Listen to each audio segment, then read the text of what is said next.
अस्सलाम वालेकुम everyone, welcome to my channel white coat dreams. तो आज हम कंटिन्यू करेंगे अपना एसेलुलर लाइफ चैप्टर का सेकंड लेक्चर। तो जैसे पिछले लेक्चर में हमने कवर किया था introduction of virus, classification of virus और डिस्कवरी ऑफ वायरस। तो इस लेक्चर में हम कवर करेंगे classification, structure of virus, structure of HIV, life cycle of HIV, AIDS और इसके सिम्टम्स, ट्रीटमेंट और ट्रांसमिशन। तो आज इस लेक्चर के बाद हमारा एसेलुलर लाइफ चैप्टर कंप्लीट हो जाएगा। तो चलें स्टार्ट करते हैं आज का सेकंड लेक्चर। Second helical. इस टाइप में कैप्सिड प्रोटीन स्पाइरल में घूमते हैं और पूरा वायरस एक रोड जैसा लगता है। इसका बेस्ट एग्जांपल होता है तंबाकू मोज़ेक वायरस जो प्लांट्स को इन्फेक्ट करता है। तो थर्ड है अब कॉम्प्लेक्स। अब ये थोड़ा अलग टाइप का होता है। इसमें हेड होता है पॉलीहेड्रल शेप का और टेल होती है रोड शेप की। ये स्ट्रक्चर किस वायरस में होता है? ये होता है बैक्टीरियोफेज में। ये बैक्टीरिया को इन्फेक्ट करता है। टेल का काम होता है डीएनए को होस्ट सेल में इंजेक्ट करना। तो ये थी हमारी classification on the basis of capsid. तो चलें अब आगे बढ़ते हैं, नेक्स्ट क्लासिफिकेशन को देखते हैं। तो चलें अब हम वायरसेस को उनके जीनोम के बेसिस पे क्लासीफाई करते हैं। जीनोम मतलब उनका जेनेटिक मटेरियल, डीएनए, आरएनए। हर वायरस का जीनोम अलग होता है, इसी बेस पे उनकी कैटेगरीज बनती हैं। चलो देखते हैं डीएनए वायरस। इस वायरस के पास डीएनए होता है। अब डीएनए भी दो टाइप के होते हैं, डबल स्ट्रैंडेड डीएनए या single stranded DNA. Double strand की एग्जांपल होती है हर्पीज़ वायरस। इसमें दो स्ट्रैंड्स होते हैं जैसे हमारी क्लास में होते हैं। और सिंगल स्टैंडर्ड में एग्जांपल है पेरो वायरस, और इसमें एक स्टैंड होता है और ये थोड़ा अनस्टेबल होता है। तो नेक्स्ट है आरएनए वायरसेस।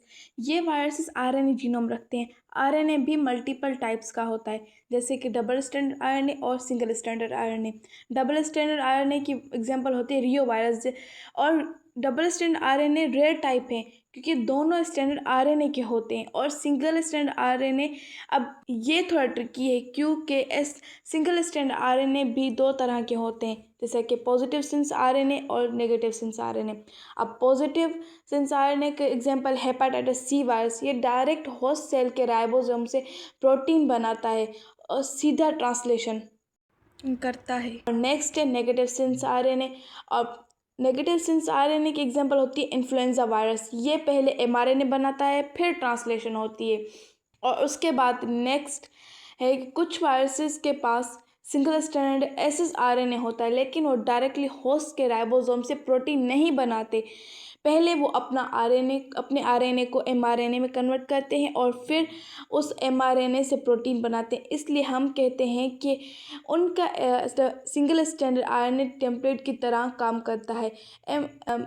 एमआरएनए बनाने के लिए वायरस होस्ट सेल में इंटर करता है। उसके सिंगल स्ट्रैंड आरएनए होस्ट के एंजाइम से एमआरएनए में कन्वर्ट होता है और फिर वो एमआरएनए राइबोसोम पे जाता है और वायरल प्रोटीन बनाने लगता है। Example rhabdovirus. ये एक क्लासिक एग्जाम्पल है। इसका आरएनए नेगेटिव सेंस होता है, मतलब ये डायरेक्टली प्रोटीन नहीं बना सकता, पहले एमआरएनए बनाता है फिर ट्रांसलेशन होती है। पॉजिटिव सेंस आरएनए वायरस का आरएनए पहले ट्रांसलेशन करता है, फिर पॉजिटिव सेंस आरएनए वायरस का आरएनए डायरेक्ट ट्रांसलेशन करता है। और नेगेटिव सेंस आरएनए वायरस का आरएनए पहले एमआरएनए बनाता है। ये डिफरेंस है पॉजिटिव सेंस आरएनए में और नेगेटिव सेंस आरएनए में। तो चलें अब आगे चलते हैं। तो जी नेक्स्ट है रेट्रोवायरस। अभी ये थोड़ा अलग कैटेगरी है। रेट्रोवायरस के पास सिंगल स्टैंडर्ड आरएनए होता है, लेकिन ये आरएनए को डीएनए में कन्वर्ट करते हैं, जैसे रिवर्स ट्रांसक्रिप्शन के थ्रू। इस प्रोसेस में एक एंजाइम काम करता है, रिवर्स ट्रांसक्रिप्टेज। ये डीएनए फिर होस्ट सेल के जीनोम में इंटीग्रेट हो जाता है। तो ये थी classification based on the genome. तो चलें अब आगे चलते हैं स्ट्रक्चर ऑफ वायरस की तरफ। आज हम एक वायरस की बेसिक स्ट्रक्चर को समझेंगे। वायरस एक नॉन सेलुलर इन्फेक्शियस पार्टिकल होता है जो किसी भी लिविंग सेल के बिना रिप्रोड्यूस नहीं कर सकता। इसका स्ट्रक्चर बहुत ही सिंपल होता है, लेकिन इसका इम्पैक्ट बहुत पावरफुल हो सकता है। फर्स्ट है न्यूक्लिक एसिड, जेनेटिक मटेरियल। हर वायरस के अंदर जेनेटिक मटेरियल होता है, या तो डीएनए या फिर आरएनए। ये जेनेटिक मटेरियल वायरस के रेप्लिकेशन और इन्फेक्शन के प्रोसेस को कंट्रोल करता है। ये वायरस का इंस्ट्रक्शन मैनुअल होता है जो होस्ट सेल के अंदर जाके अपना काम करता है। नेक्स्ट है प्रोटीन कोट यानी कैप्सिड। ये एक प्रोटेक्टिव लेयर होती है जो न्यूक्लिक एसिड को कवर करती है। इसे कैप्सिड कहते हैं और ये छोटी छोटी प्रोटीन यूनिट से मिलकर बना होता है, जैसे कैप्सोमर्स कहते हैं। कैप्सिड वायरस को शेप देता है और होस्ट सेल के साथ इन्फेक्शन में भी मदद करता है। अब थर्ड है एनवेलप। कुछ वायरसेस जैसे इन्फ्लुएंजा वायरस के पास एक आउटर एनवेलप होता है। ये एनवेलप होस्ट सेल के मेम्ब्रेन से ड्राइव होता है। इस एनवेलप के अपर सरफेस प्रोटीन होते हैं जो वायरस को होस्ट सेल के रिसेप्टर से अटैच करने में मदद करते हैं। अब वायरस का स्ट्रक्चर 3 मेन पार्ट से मिलकर बना होता है। फर्स्ट है जेनेटिक मटेरियल, कैप्सिड और कुछ केसेस में एनवेलप। ये स्ट्रक्चर वायरस को होस्ट सेल में घुसकर रेप्लिकेट करने और डिजीज़ कोज करने में मदद करता है। तो चलें पहले हम देखते हैं HIV का इंट्रोडक्शन, फिर उसका स्ट्रक्चर। तो चलें स्टार्ट करते हैं। तो सबसे पहले कि HIV क्या है। HIV का फुल फॉर्म पहले मैं आप सबको बता दूं कि HIV का फुल फॉर्म है human immuno deficiency of virus. तो ये एक ऐसा वायरस है जो हमारे इम्यून सिस्टम को कमज़ोर करता है, यानी वो सिस्टम जो हमें बीमारियों से बचाता है। समझो जैसे हमारे बॉडी के अंदर सिक्योरिटी गार्ड्स होते हैं, जैसे T सेल्स, HIV उन्हीं गार्ड्स को अटैक करते हैं। जब गार्ड्स कमज़ोर हो जाते हैं तो बॉडी को हर छोटी बड़ी इन्फेक्शन से लड़ने में मुश्किल होती है। नेक्स्ट कि HIV का काम क्या है। ये वायरस ब्लड, सेमेन, वाजाइनल फ्लूइड और ब्रेस्ट मिल्क के ज़रिए एक इंसान से दूसरे इंसान में ट्रांसफ़र हो सकता है। HIV बॉडी के CD4 और T सेल्स को टारगेट करता है। ये वायरस अपना RNA होस्ट सेल में इंजेक्ट करता है और एक एंजाइम के ज़रिए उसे DNA में कन्वर्ट करता है। इस एंजाइम को रिवर्स ट्रांसक्रिप्टेज कहते हैं। नेक्स्ट HIV क्या होता है। अगर HIV का ट्रीटमेंट ना हो तो ये एड्स में बदल जाता है। उसके बाद बॉडी बिल्कुल वीक हो जाती है और हर इन्फेक्शन से लड़ना मुश्किल हो जाता है। चलें अब देखेंगे HIV का स्ट्रक्चर। चलें HIV का स्ट्रक्चर स्टार्ट करते हैं। ये वायरस थोड़ा कॉम्प्लेक्स है, लेकिन अगर ध्यान से समझो तो बहुत ही ईजी है। चलो स्टार्ट करते हैं। सबसे पहले बात करते हैं एनवेलप की। ये वायरस का आउटर कवर है, जैसे कोई शेल हो। ये होस्ट सेल की मेम्ब्रेन से बनता है। इसके ऊपर स्पाइक्स होते हैं, उनको हम ग्लाइकोप्रोटीन कहते हैं। ये स्पाइक्स वायरस को होस्ट सेल से चिपकाने में मदद करते हैं। फिर आता है मैट्रिक्स एनवेलप के अंदर होता है। ये वायरस को शेप और सपोर्ट देता है। और नेक्स्ट देखते हैं कैप्सिड। ये कोन शेप प्रोटीन शेल होता है जिसमें वायरस का असली जेनेटिक मटेरियल होता है।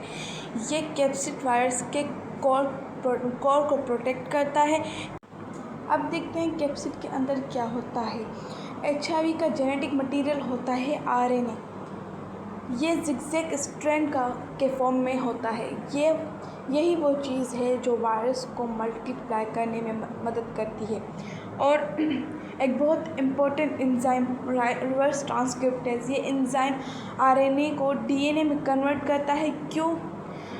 क्योंकि ह्यूमन सेल्स DNA से काम करते हैं, तो HIV को अपना RNA पहले DNA में बदलना पड़ता है ताकि वो होस्ट सेल के सिस्टम में घुस सके। तो देखिए HIV वायरस के मेन पार्ट्स हैं envelope, glycoprotein, spikes, matrix, capsid, RNA, reverse transcriptase. अब हम देखेंगे कि HIV जैसे कॉम्प्लेक्स वायरस में बेसिक स्ट्रक्चर के अलावा और क्या एक्स्ट्रा चीज़ें होती हैं। ये एडिशनल स्ट्रक्चर्स वायरस को ज़्यादा पावरफुल और फंक्शनल बनाते हैं। तो फर्स्ट है एनवेलप। ये एक लिपिड बाइलेयर होता है जो वायरस के न्यूक्लियोकैप्सिड को सराउंड करता है। एचआईवी के एनवेलप होस्ट सेल की मेम्ब्रेन से बनता है, जैसे वायरस ने होस्ट सेल का कवर चुरा लिया हो।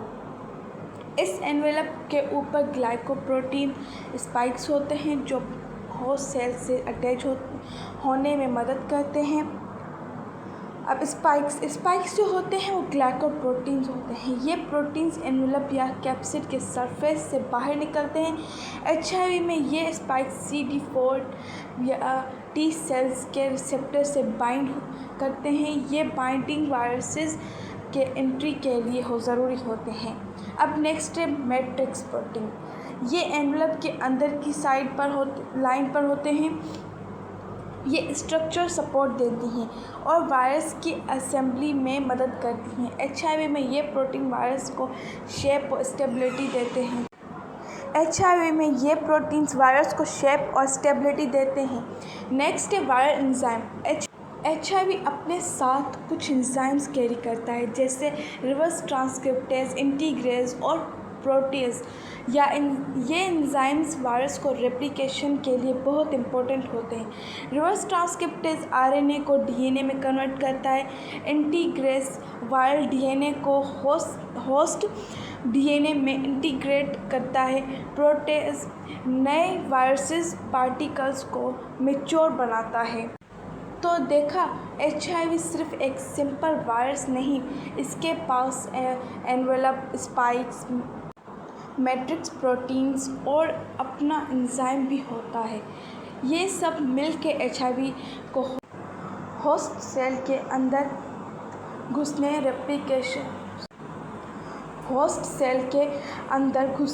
या रेप्लिकेशन और इम्यून सिस्टम को डैमेज करने में मदद करते हैं।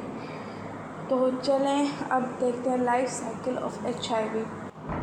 अब हम पढ़ेंगे कि एचआईवी वायरस बॉडी के अंदर जाके कैसे काम करता है, यानी इसका लाइफ साइकिल।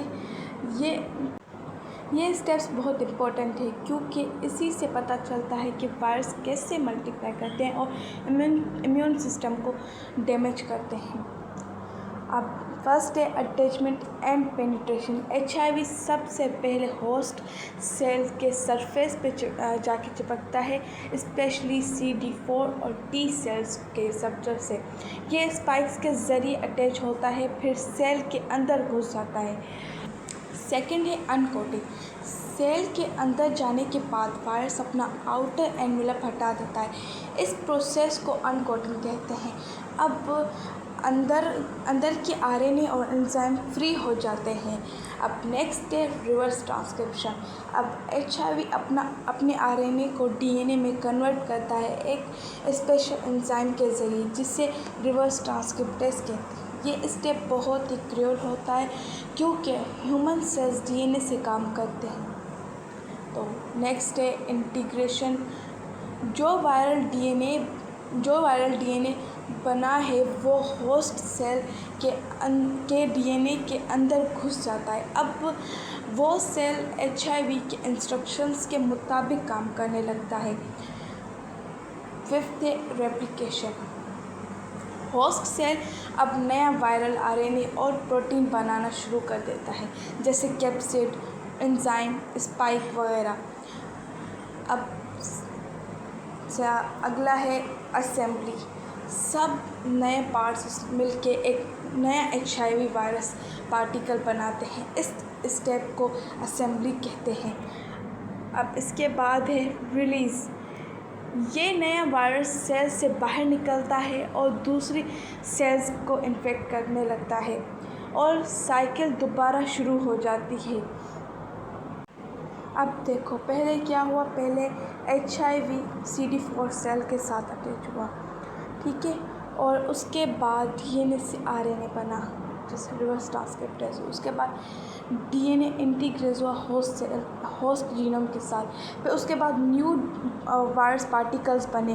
उसके बाद वायरस बाहर निकले और दूसरे सेल्स को इन्फेक्ट किया। तो देखा, एचआईवी एक स्मार्ट वायरस है जो होस्ट सेल के सिस्टम को हाईजैक करके अपना काम करवाते हैं। इस साइकिल को समझना ट्रीटमेंट और प्रिवेंशन के लिए बहुत ज़रूरी है। अब हम बात करेंगे HIV से होने वाली बीमारियों की। एड्स के बारे में ये टॉपिक बहुत इम्पोर्टेंट है क्योंकि ये इम्यून सिस्टम को डायरेक्टली इन्फेक्ट करता है। एड्स एक कंडीशन है जो HIV वायरस की वजह से होती है। HIV CD4 और T सेल्स को अटैक करता है। ये वो सेल्स हैं जो हमारे इम्यून सिस्टम के फाइटर होते हैं, और जब ये सेल्स कमज़ोर हो जाते हैं तो बॉडी हर इन्फेक्शन के सामने हेल्पलेस हो जाती है। और अगला है ट्रांसमिशन। HIV कैसे फैलता है? खराब नीडल्स या सिरिंजेस जैसे ड्रग्स यूज़ या unsafe injections, unprotected sexual contact, बिना प्रोटेक्शन के रिलेशन, इन्फेक्टेड ब्लड ट्रांसफ्यूशन। अगर ब्लड HIV पॉजिटिव हो मदर टू चाइल्ड डिलीवरी के टाइम या ब्रेस्ट फीडिंग के ज़रिए, इसीलिए सेफ्टी बहुत ज़रूरी होती है, स्पेशली ब्लड टेस्ट, इंजेक्शंस और सेक्सुअल हेल्थ में। अब नेक्स्ट है सिम्टम्स। शुरुआत में क्या होता है? पहले फ्लू, और उसके बाद होता है फीवर, वेट लॉस, फटीगनेस यानी थकान, और फिर होती है स्वेलन लिम्फ नोड। ये सिम्टम्स कॉमन लगते हैं, इसीलिए लोग पहले पहचान नहीं पाते। इसका इंक्यूबेशन पीरियड भी लंबा होता है, लगभग 10 साल तक HIV छुप कर रह सकता है। तो नेक्स्ट है कंफर्मेशन, यानी HIV टेस्ट कैसे होता है। पहले होती है एलिसा टेस्ट, पहले स्क्रीनिंग टेस्ट, उसके बाद है वेस्टर्न ब्लॉट यानी कंफर्मेटरी टेस्ट। अगर दोनों पॉजिटिव हो जाए तो HIV कंफर्म है। अब नेक्स्ट है ट्रीटमेंट, एंटी रेट्रोवायरल थेरेपी। ये मेडिसिन HIV को मल्टीप्लाई करने से रोकती है। श्योर नहीं है लेकिन कंट्रोल ज़रूर कर लेती है। अगर रेगुलर ट्रीटमेंट लिया जाए तो पेशेंट हेल्दी रह सकता है। तो HIV एड्स एक सीरियस कंडीशन है, लेकिन अगर हम प्रिवेंटिव स्टेप्स लें और अवेयरनेस रखें तो इससे बचा जा सकता है। तो ये था हमारा आज का लेक्चर, और अगर लेक्चर अच्छा लगा हो तो लाइक, कमेंट और सब्सक्राइब ज़रूर कीजिएगा। तो मिलते हैं अगले लेक्चर में, तब तक के लिए अल्लाह हाफिज़।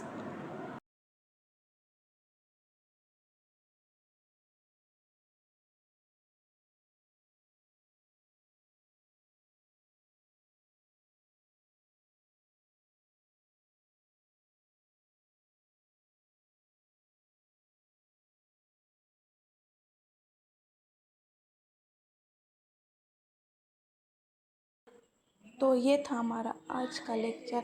इस लेक्चर के बाद हमारा ए सेलुलर लाइफ का चैप्टर कंप्लीट हो जाता है। तो मिलते हैं नेक्स्ट लेक्चर में, नेक्स्ट वीडियो में। तब तक के लिए अल्लाह हाफिज़, और वीडियो को लाइक, शेयर और सब्सक्राइब ज़रूर कर दीजिएगा। अल्लाह हाफिज़।